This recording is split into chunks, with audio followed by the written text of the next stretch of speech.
Hi everyone, क्या आपने कभी मैरीगोल्ड यानी गेंदे के फूल की खेती देखी है? ऑब्वियसली देखा ही होगा।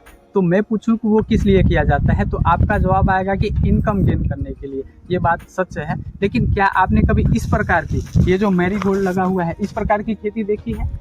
फसल के साइड में ये जो लगाया जाता है, या कभी आपने देखा होगा फसल के बीच बीच में आपको मैरीगोल्ड के प्लांट्स दिख जाएंगे।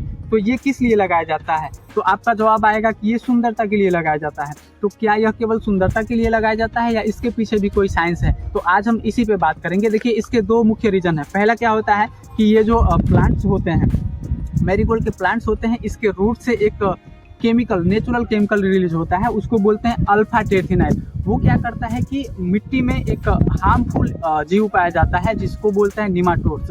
वो क्या करता है कि प्लांट्स के रूट में गांठें बना के रहने लगता है, जिससे क्या होता है कि पौधे मर जाते हैं।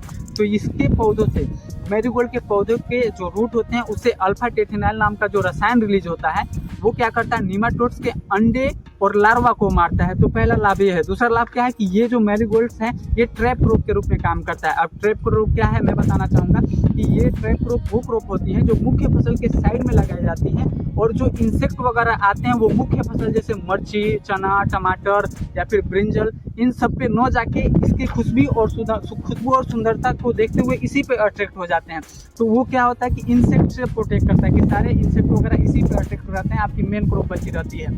तो आप देख रहे हैं और समझ भी गए हैं कि ये मैरीगोल्ड के प्लांट्स को इस साइड में लगाने का क्या रीजन है। पहला, वो निमाटोड से प्रोटेक्ट करता है, और दूसरा ट्रैप क्रॉप के रूप में काम करता है। तो अब आपको समझ में आ गया होगा कि इस प्रकार के जो मैरीगोल्ड लगाए जाते हैं वो केवल सुंदरता के लिए नहीं लगाए जाते हैं। तो इस प्रकार के इंटरेस्टिंग वीडियो के लिए आप बने रहिए करजन अर्जुन एग्री विजन में। Thank you.